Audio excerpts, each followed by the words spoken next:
Salut à tous, bienvenue dans votre JT du jeudi 20 novembre et voici les titres qui seront développés dans cette édition. Aujourd'hui, comme chaque troisième jeudi de novembre, c'est le jour du Beaujolais nouveau, une tradition immuable comme vous allez pouvoir le constater. Ce matin, Christian Monchot et ses hommes ont été conduits à la maison d'arrêt de Dunkerque, mais rassurez-vous, c'était dans le cadre d'une action citoyenne où le BCM a échangé avec des détenus.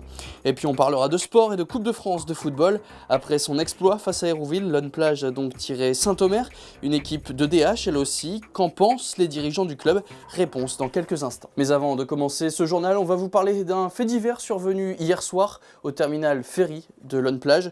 2 corps sans vie ont été découverts à l'arrière d'un poids lourd qui s'est embrasé vers 19h. Il pourrait s'agir de 2 migrants souhaitant rejoindre l'Angleterre. Le camion était sur le quai d'embarquement pour emprunter un ferry à destination de Douvres quand l'accident s'est produit.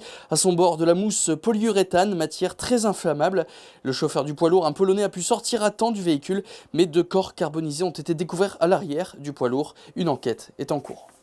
Jour J pour le Beaujolais nouveau, comme chaque année, le 3e jeudi de novembre, les bouteilles sont de sortie. Peut-être à cette heure-ci l'avez-vous déjà goûté. En tout cas nous, on est allé à la cave gourmande à Gravelines Centre pour prendre la température de cette cuvée 2014. Le Beaujolais nouveau, c'est une tradition qui perdure, notamment au Japon, où les gens se baignent dedans. En France, on aurait pu croire que cet événement battait un peu de l'aile, mais pas du tout. Ça a repris un petit peu du poil de la bête depuis 2 ans, et c'est redevenu un gros événement. En plus, nous, c'est notre anniversaire, donc on a quand même pas mal de monde. On va dire que sur la soirée du Beaujolais nouveau, on a une centaine de 100 personnes qui viennent déguster le Beaujolais nouveau. Une tradition qui reprend donc, mais qui est surtout très encadrée par la profession. C'est réglementé, c'est 3e jeudi de novembre obligatoirement.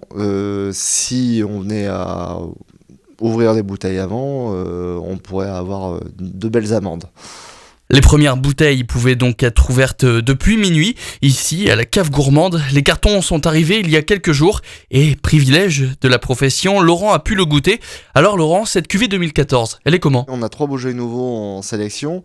3, alors c'est un peu particulier chez nous parce que ce sont des propriétaires qui font que de l'appellation normalement. Ils nous appellent 2 mois avant pour savoir les quantités qu'on souhaite. Ils n'en produisent pas plus. Sur les 3 produits qu'on a, on va aller sur des vins plutôt fruités, un peu comme d'habitude, mais cette année vraiment sur des notes de fruits rouges à gogo, et on va aussi avoir une très très très belle souplesse au niveau du vin. Il n'y a pas du tout d'astringence, donc c'est vraiment très agréable cette année, un beau millésime. Tout ça c'est très bien, mais au final on peut en faire quoi de ce Beaujolais nouveau? On peut le servir avec, on peut le boire déjà pour lui-même, pour l'apéritif, avec un petit peu aussi de charcuterie. Vous pouvez faire même des bœufs bourguignons. Après, pour ceux qui n'aiment pas le vin blanc, pour le poisson, vous pouvez vous amuser avec des petits poissons un peu relevés, un peu épicés, avec ce style de vin rouge. C'est vraiment des vins de convivialité, quoi. Ce matin, les joueurs du BCM et le staff sont allés à la maison d'arrêt de Dunkerque. Une matinée donc où l'équipe de basket gravelinoise a pu échanger et rencontrer des détenus. Un peu avant 9h ce matin, de grands gabarits se sont distingués dans les couloirs de la maison d'arrêt de Dunkerque. Ce sont les basketteurs du BCM. C'est la 2e année que l'équipe gravelinoise s'y déplace, mais seul le staff et Solo Diabaté étaient déjà présents l'année dernière. On voit que les projets proposés par le personnel responsable, donc des résidents porteurs, voilà, il y a beaucoup d'échanges, il y a des projets liés à l'éducation la bonne nouvelle, c'est qu'à un an d'intervalle, on n'a pas vu les mêmes têtes, c'est que les peines sont courtes et que les gens qui sortent peuvent à nouveau évoluer normalement. Pas les mêmes joueurs, mais surtout pas les mêmes détenus, donc une action au final quelque peu éphémère, mais toujours très efficace. Effectivement, l'année dernière, le BCM était intervenu toujours dans le même cadre d'action citoyenne. Il est très difficile en milieu carcéral de quantifier ou de voir ce que les détenus en fait en font lorsqu'ils sont à l'extérieur. Effectivement, l'année dernière, on avait constaté qu'il y avait une dynamique qui s'était créée au sein de l'établissement. Suite à la première rencontre débat, avait fait suite une rencontre de basket qui avait généré quand même pas mal de demandes. Et je me souviens de l'année dernière sur la cour de basket, il y avait énormément de détenus qui étaient présents Et on a eu quand même une demande pour que ce style d'action soit reconduite les années qui suivaient. Du côté des détenus, cette visite était elle aussi la bienvenue, puisque l'échange entre les joueurs a duré plus longtemps que prévu, la quarantaine de détenus posant énormément de questions. Certains voient même cette rencontre comme une bouffée d'air frais. Quand on regarde le foot, le basket, le handball, un peu tout ce qui se passe, et ça fait plaisir de les voir à la télé, de les voir ici, qui viennent passer un peu de temps avec nous, même si ça ne dure pas très très longtemps. Je crois que ça doit être un des meilleurs moments depuis que je suis ici, tu vois. D'avoir un échange, d'avoir avec des gens. Parce que là, moi, ça fait 6 mois que je suis là. Depuis 6 mois, je vois que des gens de la détention. Hein. Franchement, merci. Hein.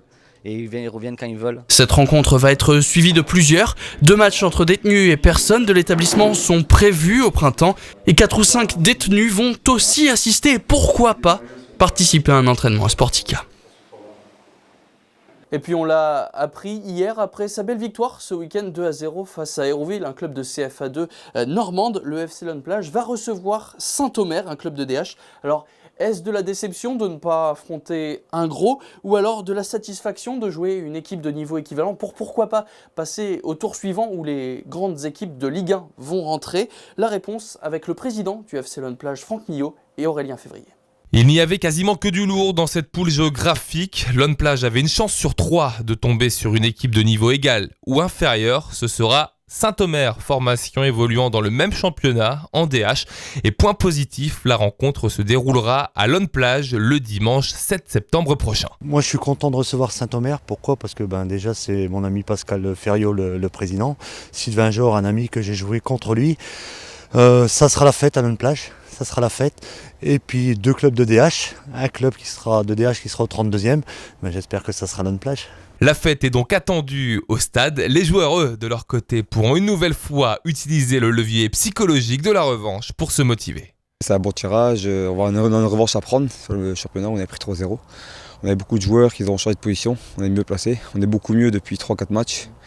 Portel, on a été bien ici. On était bien à Gravelines. Là, on fait un surmatch contre de France, donc je pense que ouais, c'est un bon tirage. C'est un bon tirage sur passe, mais je pense que ouais, ça peut être un bon tirage pour nous.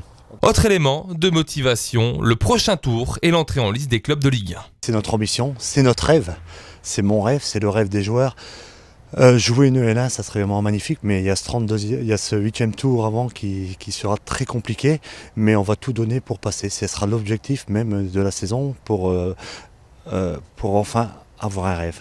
Mais avant ça, pour revivre ces moments de joie, il faudra d'abord battre Saint-Omer. Voilà, c'est la fin de ce JT. Merci à tous de l'avoir suivi. Tout de suite, vous avez rendez-vous avec Emmanuel Depecker et son Deltasso qui va vous présenter la GPMT. Puis c'est Michel Villers qui va animer votre soirée avec son agenda sport. Et ce soir, émission exceptionnelle puisqu'il reçoit Yuri Kalenga, déjà de retour en France après sa victoire au Canada face à Danton Dalley cette semaine. Quant au prochain JT, eh bien ce sera demain à 18h30. Très bonne soirée à tous sur Delta TV et à demain.